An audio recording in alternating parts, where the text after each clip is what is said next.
بلا تاخیر ہم محترم میاں مخصوص صاحب نائب قیم جماعت کو خوش آمدید بھی کہتے ہیں اور میں انہیں براہ راست اسٹیج پر دعوت بھی دیتا ہوں. ان کا موضوع ہے آمدہ الیکشن کرنے کے کام.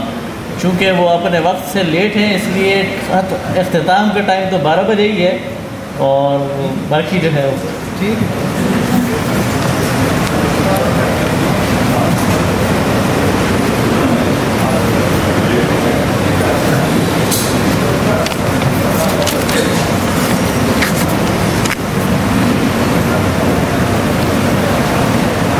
الحمدللہ رب العالمین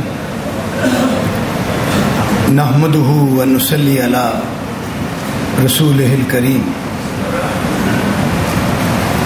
اما بعد فاعوذ باللہ من الشیطان الرجیم. بسم اللہ الرحمن الرحیم. وجاہدوا فی اللہ حق جہادہ هو اجتباکم وما جعل علیکم فی الدین من حرج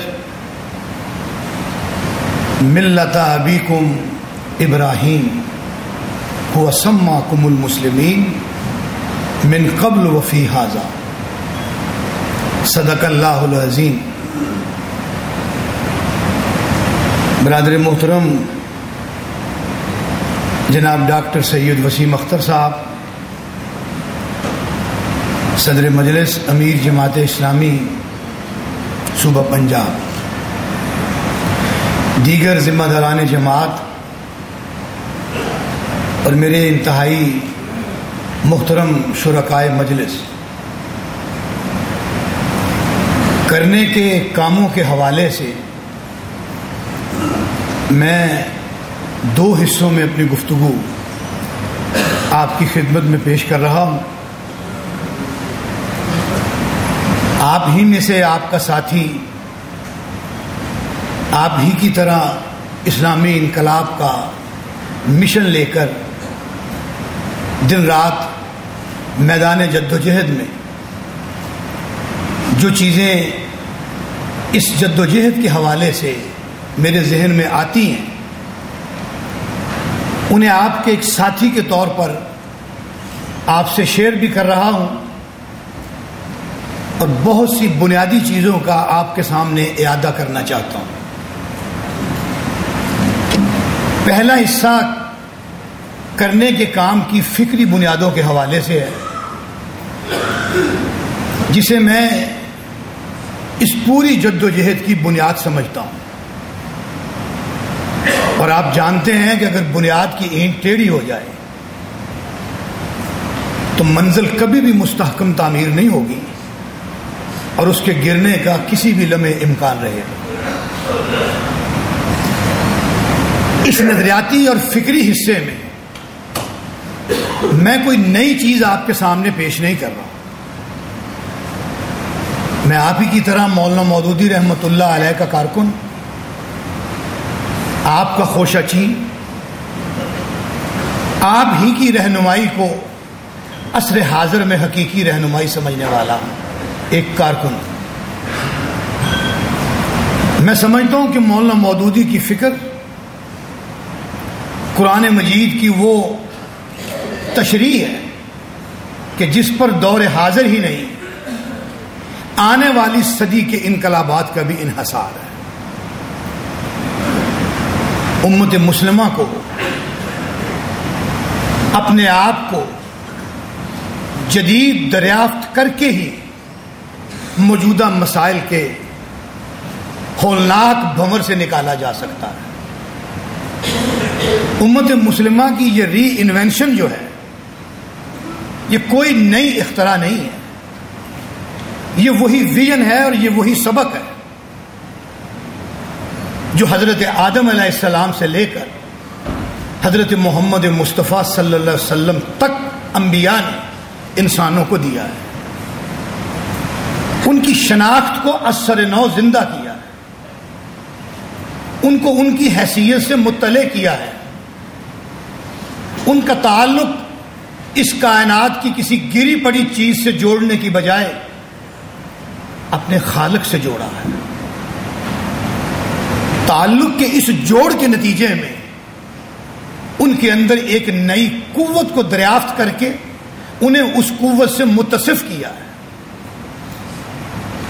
میں جامع بات نہیں کر سکتا، جامع بات قرآن سے بڑی کسی کی نہیں ہے.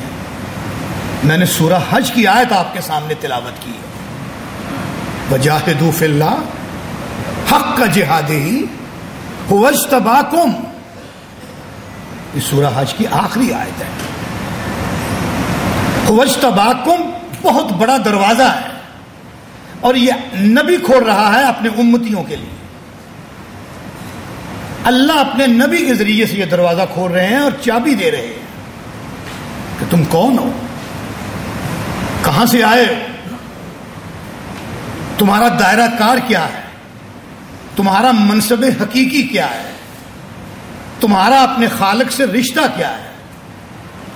اس رشتے کی بدولت وہ کون سے خزانے ہیں جن سے تم متصف ہو چکے. اور شاید علامہ نے اسی کو اس شعر کی شکل میں پرویا ہے کہ اپنی ملت پر قیاس اقوام مغرب سے نہ کر، خاص ہے ترکیب میں قوم رسول ہاشمی. جس طرح میرا یہ نبی چنا ہوا ہے اور یہ نبی آخر الزمان ہے، یہ میں تمہیں شرف دے رہا ہوں کہ تم بھی میرے چنے ہوئے لوگ ہو، میرے راستے میں سر دھڑ کی بازی لگا دو. آج ہمارے کچھ بھائی یہ بات بڑی سادگی سے کر جاتے ہیں اور قبول کر جاتے ہیں کہ جو دام ہمرنگ زمین بچھا ہوا ہے اس کے اندر اسی طرح اترنا ہے جس طرح دیگر طائران خوشنما اتر کے اپنے پیٹ اور دانے کے لیے اس جال کے اندر پھنس جاتے ہیں. ہمیں یہ آیت رہنمائی دیتی ہے کہ تم عام لوگ نہیں ہو. مدار انقلاب کا انحصار تمہارے رویے پہ ہے، مدار انقلاب کا انحصار تمہارے کردار پہ ہے، مدار انقلاب کا انحصار اسی طرح جس طرح کل انبیاء کے کردار پہ تھا آج قیامت تک اب تمہارے کردار پہ ہے. ھو اجتباکم، ہم نے تمہیں چنا ہے. آپ ساری تفاسیر اٹھا کے دیکھ لیں، مفسرین اس نقطے کی ایک ہی تشریح کر رہے ہیں کہ اس آیت کے اولی مخاطب صحابہ کرام رضوان اللہ اجمعین، عموم میں امت مسلمہ، اور خصوصیت کے دائرے میں وہ لوگ جو انبیاء اور صحابہ کے نقش قدم پہ چلتے ہوئے اسلامی انقلاب کی جدوجہد کر رہے ہیں، اللہ کی مرضی کو دنیا میں نافذ کرنے کے لیے جدوجہد کر رہے ہیں. وہ اجتباکم، اور دیکھو میرا راستہ طے شدہ ہے، میرے راستے کے سنگ ہائے میل طے شدہ ہیں. میرے راستے میں بلال بن کے اٹھو گے تو تمہیں بقائے دوام عطا کروں گا. اس کا کسی نسب سے تعلق نہیں تھا، اس کا کسی بڑی برادری سے تعلق نہیں تھا. اور یہ اسلامی تحریک کا خاصہ ہے. میں جب اپنے آپ کو غور کرتا ہوں تو مجھے اس کا جواز ملتا ہے کہ وہ بہت سارے بلالوں کو اٹھا کے سیدوں کے سر پہ بٹھا دیتی ہے، وہ انہیں چچا بنا دیتی ہے امام حسن اور حسین کا. اسلامی انقلاب کا یہ میٹیریل یہ ان لوگوں کے اندر میں سے نہیں کشید ہوتا کہ جو معاشرے کے در و بام کے اوپر مسلط ہوتے ہیں. اگرچہ انبیاء کے خطاب کا بطور خاص رجحان ان کی طرف رہا ہے، ان کے لیے دعائیں مانگی گئی ہیں، لیکن ابو جہل نہیں آیا اور بلال آیا ہے اور وہ سید نہ بن گیا ہے اور کہا بلال مجھے تیرے قدموں کی چاپ جنت میں سنائی دی. اشرافیہ کا انکار ممکن نہیں ہے، اشرافیہ مطلوب ہے، اشرافیہ کو دعوت دینی ہے، لیکن اشرافیہ ہی کو انقلاب کا ذریعہ سمجھنا اور اشرافیہ ہی کے ذریعے سے انقلاب لانے کی تمنا اور آرزو کرنا یہ نبوی طریقے سے ہٹی ہوئی چیز ہے. جو آئے گا آئے گا، دعا کے باوجود آئے گا، پوری کوشش سے آئے گا، نہیں آئے گا تو ممولا شہباز سے لڑ جائے گا. پھر لوگ اٹھیں گے اور وہ آگے بڑھیں گے. اور فرمایا بلال فتح مکہ کا دن ہے. بلال کو آواز دی ہے، بلال نظر نہیں آ رہے ہیں. آپ بیت اللہ کے اندر بتوں کی صفائی کر رہے ہیں, دیواروں پہ نقش و نگار مٹا رہے ہیں. سرور کون و مکان کی آواز آئی, دوڑ کے باہر آئے, حاضر خدمت ہوئے. حضور مجھے فرمائیے, میرے ماں باپ آپ پہ قربان, آپ نے پکارا ہے. کہا بلال ظہر کی نماز کا وقت ہو گیا ہے, آج صدیوں کے بعد بیت اللہ کی چھت پہ کھڑے ہو جاؤ اور اللہ کی کبریائی کا اعلان کر دو. اور پھر فرمایا بلال اب جب تک دنیا رہے گی اس گھر میں اللہ کے ذکر کے سوا کسی کا ذکر نہیں ہوگا. حضرت عمر رضی اللہ تعالیٰ آپ کے قریب کھڑے تھے, کان میں سرگوشی کے انداز میں فرمایا حضور بڑے بڑے سردار کھڑے ہیں, اگر آج اس تاریخی موقع پہ ان میں سے کسی ایک کو آذان کیا یہ منصب عطا کر دیا جائے, یہ موقع ان کو عطا کر دیا جائے, تو گویا پورا قبیلہ اسلام کے ساتھ یکسو ہو جائے گا. گویا بلال تو اپنا ہے نا, کوئی ایسی بات نہیں ہے. میں اکثر آپ کو اپنی تقریروں میں یہ واقعہ سناتا ہوں. فوراً فرمایا نبی اکرم صلی اللہ علیہ وسلم نے, عمر آج بلال سے بڑا کوئی سردار نہیں, قوت عشق سے ہر پست کو بالا کر دے اور دہر میں اسم محمد سے اجالا کر دے.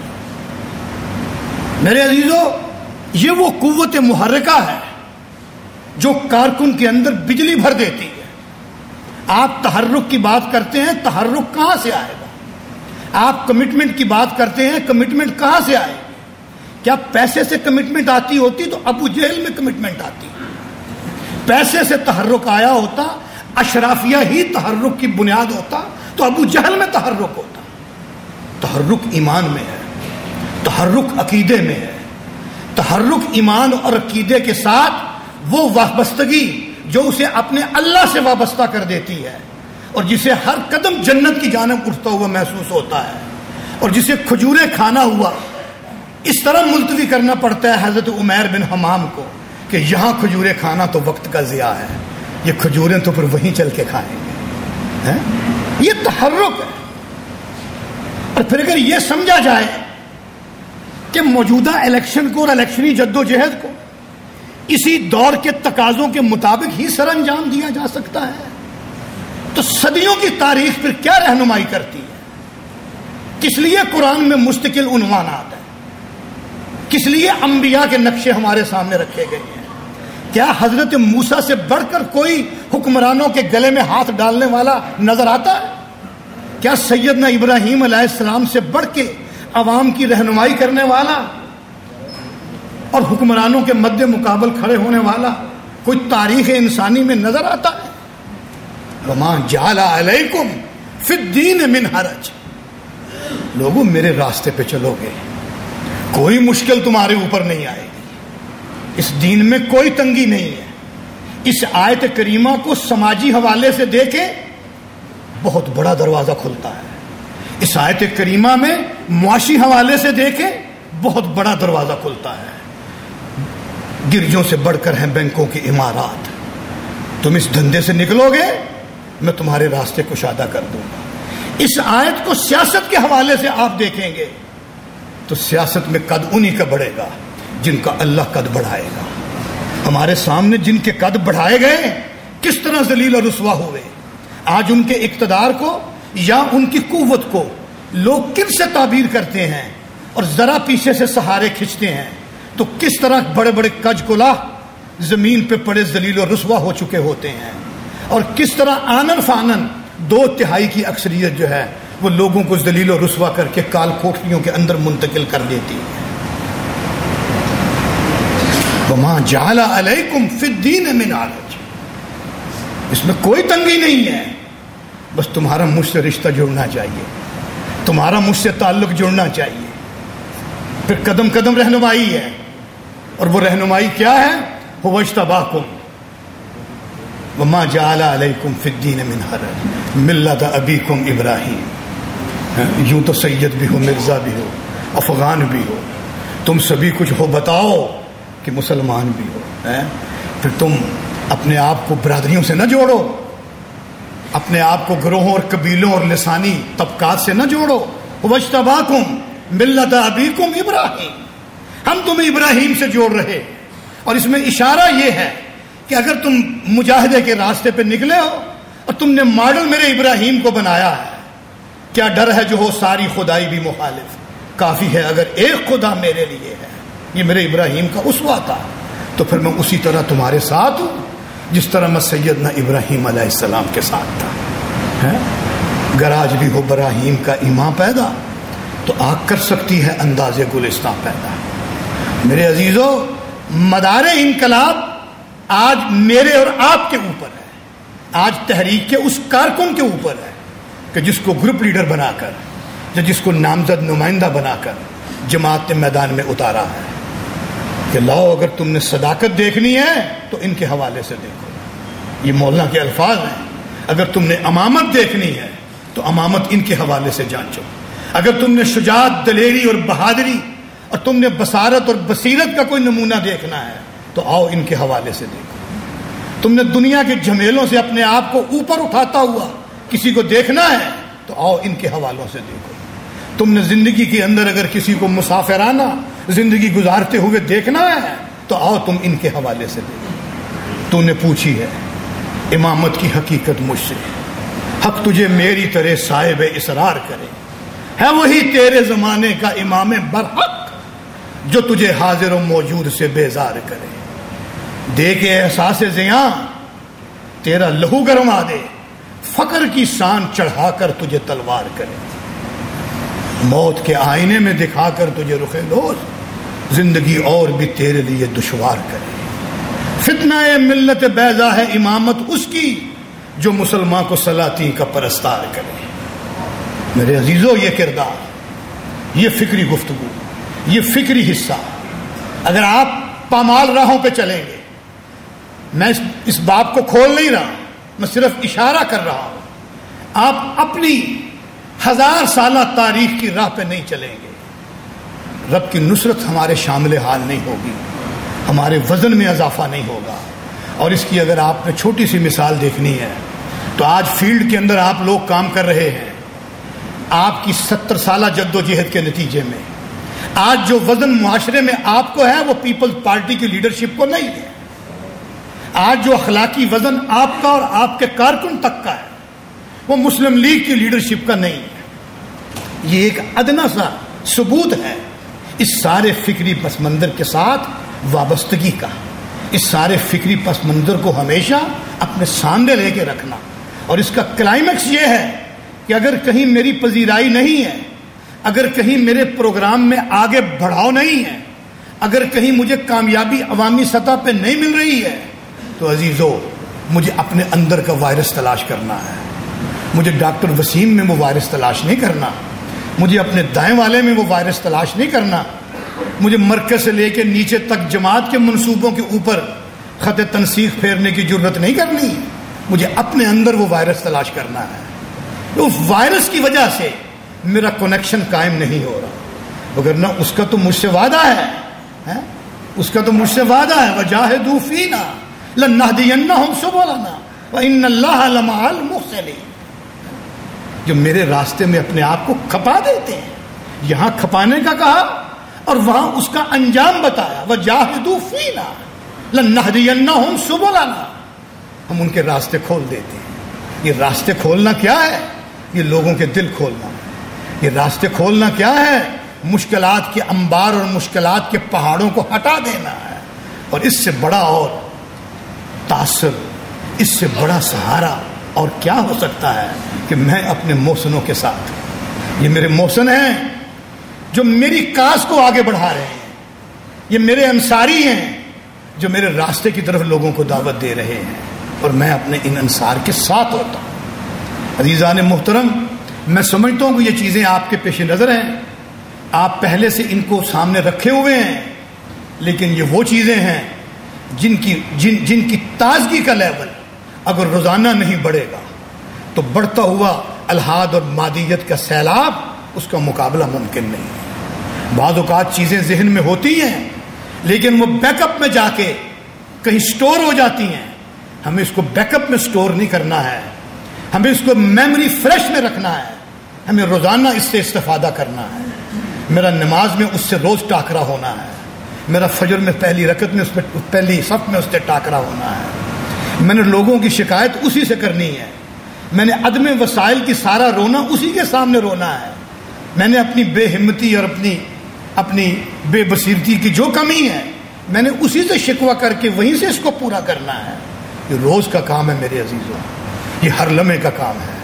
جتنی اس سے وابستگی بڑھے گی اتنا ہی آپ کے کام کے اندر وزن جو ہے وہ پیدا ہوتا چلا جائے گا۔ دوسرے حصے میں وہ ساری چیزیں آتی ہیں جن کی طرف آپ کو وقتاً فوقتاً متوجہ کیا جاتا ہے، اور یہ بھی اللہ والوں کا ایک کرینہ ہوتا ہے کہ وہ تنظیم کے اندر رہ کے بسا اوقات مجھ سے زیادہ سوچ سکتے ہیں، ڈاکٹر وسیم صاحب اور ان کی ٹیم سے زیادہ وہ فرٹائل ہو سکتے ہیں، اور الحمدللہ اسلامی تحریک کو یہ کیڈر حاصل ہے کہ یہاں وہ جو پچھلی صف میں بیٹھا ہوا ہے وہ ہم سے اوپر بیٹھنے کا حقدار ہو سکتا ہے۔ یہ اسلامی تحریک کا ایک خاصہ ہے، لیکن جن پہ ذمہ داری ڈال دی جاتی ہے وہ توہن کرہن اس ذمہ داری کو قبول کر کے اپنے آپ کو حالات کی چتا میں پھینک دیتے ہیں اور وہ یہاں آ کے بیٹھ جاتے ہیں۔ لیکن آپ سب بہترین صلاحیتوں کے حامل لوگ ہیں، لیکن شیطان یہیں سے ایک نیا راستہ نکالتا ہے،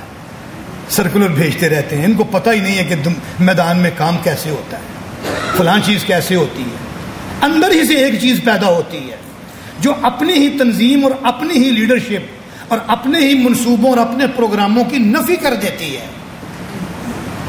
اس سے وہ وائرس پیدا ہوتا ہے، اپنے من میں ڈوب کر پاجا سراغے زندگی، لیکن جب من کو اتنا اپنے اوپر سوار کر لیا جائے کہ وہ ہما تن ہما من ہو جاتا ہے تو پھر وہ شیطان کے حوالے ہو جاتا ہے۔ جہاں عاجزی ہو، جہاں انکساری ہو، یہ وہ میدان ہے جس کے اندر یہ صلاحیتیں بڑا برگوبار لاتی ہیں، بڑا برگوبار لاتی ہیں۔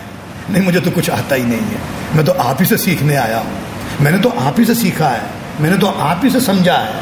یہ عاجزی، یہ انکساری، پھر یہ عاجزی اور یہ انکساری جو سرکولر آئے گا اس سے لاپرواہی نہیں برتی جائے گی، اس کو فوراً پڑھا جائے گا، اچھا یہ ہمارے مرکز سے آیا ہے، یہ ہمارے صوبے سے آیا ہے، یہ ہمارے ضلعی امیر نے بھیجا ہے، یہ ہمارے زونل امیر نے بھیجا ہے، پھر فوراً آدمی اس کو پڑھے گا۔ چیزیں موجود ہوتی ہیں، کوئی نئی باتیں تو نہیں ہوتی ہیں، لیکن در حقیقت یہ انداز ہوتا ہے کہ کوئی کس انداز کو کیسے، کس چیز کو کیسے ریسیو کرتا ہے، اور وہ جس کے لیے جدوجہد ہے اس کو اسی انداز پہ پیار آ جاتا ہے کہ میرا بندہ جانتا بھی تھا، پڑھانے والا تھا، لیکن کیسے زانوِ تلمس طے کرنے کے لیے شاگرد بن گیا ہے، اس شاگردی پہ پیار آ جاتا ہے۔ تو میری آپ سے درخواست ہے چیزوں کو بڑا سیریس لیا کریں، بڑے خشوع و خضوع سے پڑھا کریں، ان کی ایک ایک چیز کو پورا کرنے کی کوشش کیا کریں، پھر انہی میں سے نئے نئے راستے اور نئی نئی چیزیں ملتی ہیں۔ میں یہاں چند چیزوں کا ذکر کرنا چاہوں گا، یعنی اس وقت یہ فہرستیں بن رہی ہیں۔ سچی بات یہ ہے کہ جو اپنے کاز کے ساتھ پوری طرح اٹیچڈ ہیں انہوں نے کام کر لیا، انہوں نے اس کے اوپر پورا میدان مارا، اور یہ ہمارے الیکشن کا اگر آپ کہیں 25% ہے یا 50% ہے تو اس میں کوئی مبالغہ نہیں ہے۔ آپ کو سوچنا ہوگا کہ آپ نے اس میں کیا کردار ادا کیا، آپ نے کتنے ووٹ اس کے اندر جو ہیں وہ درج کروائے ہیں، آپ نے اس فرشتوں کو چیک کرنے کے لیے کیا کیا ہے، آپ نے کیا سیٹ اپ بنایا ہے، آپ نے کتنے لوگوں کو اس کے لیے ایکٹیویٹ کیا ہے۔ میری آپ سے درخواست ہے کہ آپ اس جانب ضرور توجہ فرمائیں، ابھی بھی وقت ہے اور مسلسل وقت ہے، آپ اس کی طرف توجہ کریں۔ لیکن دوسری چیز جو میں آپ کے سامنے رکھنا چاہتا ہوں اس مرحلے پہ، 1 اور 1 2 ہے، لیکن 1 اور 1 11 بھی، اب 11 اور 11 22 بھی ہیں، لیکن 11 ضرب 11 یہ 121 ہے۔ آپ دونوں میں سے کون سی میتھڈالوجی اپنے آپ کو بڑھانے کے لیے اختیار کرتے؟ فیصلہ تیرے ہاتھوں میں، دل یا شکم۔ آپ 1 اور 1 2 والی کرنا چاہتے ہیں یا 1 اور 1 11 والی؟ جذر المربع، آپ کو یہ میتھڈالوجی اختیار کرنی ہے۔ آپ کا اور میرا اس بات پہ کنسنسس ہے کہ لوگوں کے اندر تبدیلی کی شدید خواہش ہے، لوگ مسائل سے بری طرح نڈال ہیں، لوگ کسی راستے کی تلاش میں ہیں۔ آپ کے نظم نے آپ کو راستہ دیا ہے. آپ لوگوں میں جائیں, آپ لوگوں میں بیٹھیں. آپ کی تنظیم, آپ کے کسی صوبائی حلقے میں 50 ارکان ہیں, آپ کے 250-300 کارکنان ہیں. آپ اس کو جذر المربع سے ضرب دیں. آپ 50 کو کیسے 50 ضرب 50 کریں, آپ 250 کو کیسے بڑھائیں. ہمارے منصوبوں میں چیزیں موجود ہیں. میں صرف ایک چیز کی طرف اشارہ کرنا چاہتا ہوں اور وہ رابطہ کمیٹیاں ہیں. اگر آپ اپنے حلقوں میں یہ طے کریں کہ ہر قابل ذکر بستی میں, گاؤں میں ایک رابطہ کمیٹی لازمی بنانی ہے, اور پھر یہ وہ فکر جس کا یہاں اعادہ ہو رہا ہے, اس فکر کو آپ ان کے اندر منتقل کریں. اس فکر کو ان کے اندر آپ منتقل کریں. اور یہ رابطہ کمیٹی جو ہے, اگر آپ آج اس رابطہ کمیٹی کو بنانے میں کامیاب ہو گئے تو آپ کی تنظیم پھیل جائے گی. اور میں عرض کروں آپ کے سامنے, میں نے جو پہلے کہا ہے کہ تنظیم بجائے خود ایک بہت بڑی قوت اور طاقت ہے. جب اس تنظیم کی قوت کا نشہ, اس تنظیم کی قوت کا مزہ عام آدمی کو ہوگا, وہ آپ سے جڑتا چلا جائے گا. آج یہ تبدیلی کی ساری خواہش, یہ دوسری بہت ساری چیزیں, اس کے اندر ایک لاچاری ہے, اس کے اندر ایک مجبوری ہے. اچھا, میں اکیلا آدمی وابڈا کا کیا کر سکتا ہوں؟ میں ڈیزل کی بڑھتی ہوئی قیمتوں کا مقابلہ کیسے کر سکتا ہوں؟ میں اکیلا آدمی پولیس کے اس منہ زور اور بے لگام نظام کو, میں اس کو کیسے قابو کر سکتا ہوں؟ لیکن اگر آپ ایک صوبائی حلقے کے اندر 50-60 کم از کم رابطہ کمیٹیاں بنانے میں کامیاب ہو جاتے ہیں, آپ انہیں یہ شعور منتقل کرتے ہیں کہ فیصلہ تیرے ہاتھوں میں ہے. آپ بجلی کے معاملے میں انہیں متحرک کر کے نتائج پیدا کروا دیتے ہیں. آپ غلط بلنگ کے بارے میں نتائج پیدا کروا دیتے ہیں. آپ کسی شوگر مل کی عدم ادائیگیاں ہیں, آپ ان کے بارے میں نتائج پیدا کروا دیتے ہیں. آپ ان 50 کمیٹیوں کے عہدیداران کو ڈی سی کے سامنے لے جا کے بٹھا دیتے ہیں. آپ انہیں ایس پی کے سامنے لے جا کے بٹھا دیتے ہیں. یہ راز کن فکاں ہے. یہ مٹی کے اس چھوٹے سے جسم, اس کے اندر ایک طاقت کا راز ہے. اچھا, ہم یہ ہیں, ہماری یہ قوت ہے. پھر انہیں بتائیں یہ قوت تنظیم سے ہے, اور یہ قوت اس تنظیم سے ہے جو رضائے الہی کے لیے ہے. اپنی کوئی خود نمائی مطلوب نہیں ہے. یہ قوت, اگر آپ اس قوت کا ذائقہ ان لوگوں کو چکھانے میں کامیاب ہو جائیں, آپ یہ تجربہ پوری توجہ سے کریں اور 3 مہینے 2 مہینے اس پہ لگا کے اس نظام کو آپ کھڑا کر دیں. یہ آپ کے ڈیرے ہیں, یہ آپ کی بیٹھکیں ہیں, یہ آپ کے درس قرآن کے مراکز ہیں, یہ عوامی مسائل سننے کی جگہ ہیں جہاں پر آپ لوگوں کے سامنے پہنچیں گے اور یہاں آپ لوگوں سے بات کر سکیں گے. ان کو پھر آپ حرکت دیں. پھر پولنگ والے دن یہی آپ کے کارکن ہیں, آپ ان کے سامنے رکھیں. اگرچہ میری جماعت نے ڈیوٹی لگائی ہے, میں آپ کے سامنے ہوں. آپ یہاں 250 افراد بیٹھے ہوئے ہیں جو ہماری سارے عہدیداران ہیں. مجھ سے بہتر کوئی آدمی ہے تو میں آپ کو اختیار دیتا ہوں. مجھے میری تنظیم نے اختیار دیا ہے. آپ اس کا نام دیں, میں اپنی تنظیم کو نام دوں گا. وہ سارے بیک زبان بولیں گے کہ نہیں, آپ ہی قیادت کے لائق ہیں, آپ ہی نے قیادت کرنی ہے.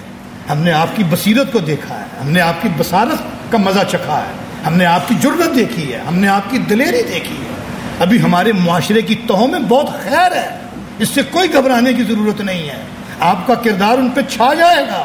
اور یہ آپ دیکھیں کہ دنیا بنو امیہ کے نیچے دبی ہوئی تھی, لیکن جب حضرت عمر بن عبدالعزیز نے یہ کہا دمشق کی جامع مسجد میں لوگوں کو جمع کر کے کہ یہ حق تو مومنوں کا تھا, مسلمانوں کا تھا, اور میرے خاندان نے قبضہ کر لیا تھا, میں تمہیں حق لوٹا رہا ہوں, جاؤ جس کو چاہتے ہو اپنا خلیفہ منتخب کر لو. تو کیا ساری دنیا بنو امیہ کے ساتھ تھی؟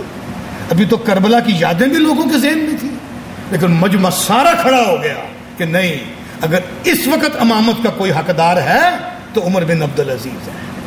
میں چاہتا ہوں کہ جو اتفاق عامہ آپ حاصل کرنا چاہتے ہیں, ہمارے 5 سالہ منصوبوں میں یہ راستہ موجود ہے, آپ اس پہ عمل کریں. یہ اتفاق عامہ ہے. آپ کے پیچھے بیک وقت ایک صوبائی حلقے میں 250 سے لے کے یہ 500-400 قاداور آدمی جن کو آپ نے کمیٹیوں میں لیا ہے, اور بلا لحاظ لیا ہے، بلا لحاظ جماعت لیا ہے، وہ کہیں گے کہ نہیں، ہماری یہی تبدیلی کا راستہ ہے۔ یہ دوسری چیز ہے۔ اور تیسری چیز الیکشن مشینری ہے میرے عزیزوں، جس کی طرف ہم توجہ نہیں دیتے۔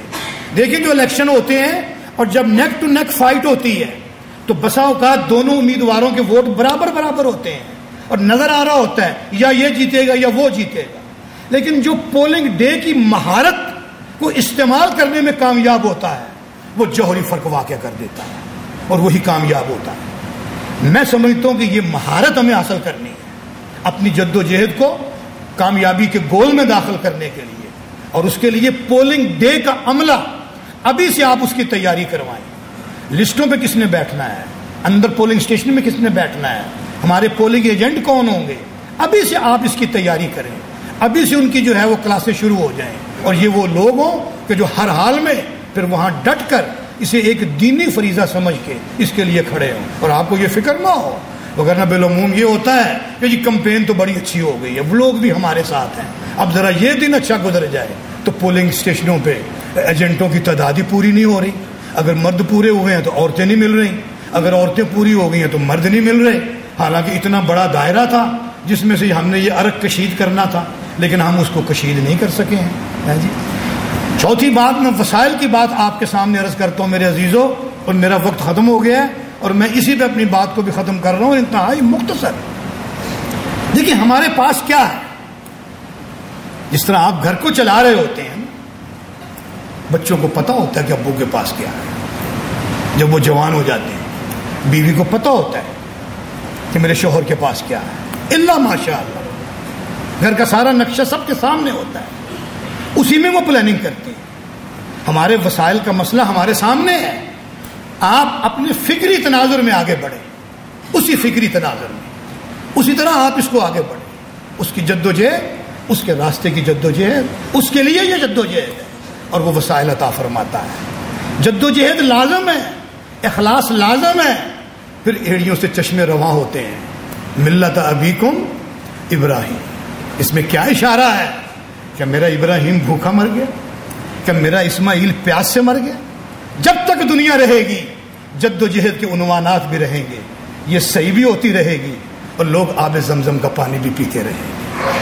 کوئی اور راستہ کسی کے پاس نہیں ہے، کوئی پیسہ آپ کو نہیں دے گا، آپ نظام الٹنے کے لیے آگے بڑھ رہے ہیں تو اس نظام میں سے آپ کو رمق زندگی کیسے ملے گی؟ یہ ممکن نہیں ہے، یہ ہو نہیں سکتا۔ اس نے وسائل پیدا کرنے ہیں اور اس کی تدبیر ہے، اور وہ تدبیر کیا ہے؟ صلح حدیبیہ کے موقع پہ پانی ختم ہو گیا، مجمع کا حال بھی آپ جانتے ہیں، لوگوں پہ بڑی دل گرفتگی ہے، لوگوں پہ بڑی مایوسی ہے کہ یہ کیسا معاہدہ ہے، اس عالم میں پانی ختم ہو گیا اور مایوسی بڑھ گئی۔ آپ تک مسئلہ آیا، ایک چرمی برتن منگوایا، چمڑے کا بڑا برتن، اور کہا جس کے پاس جتنا بھی پانی ہے وہ لے آؤ، چلو ہے، 2 چلو ہے، گلاس ہے، جگ ہے، مگ ہے، وہ یہاں لے آؤ۔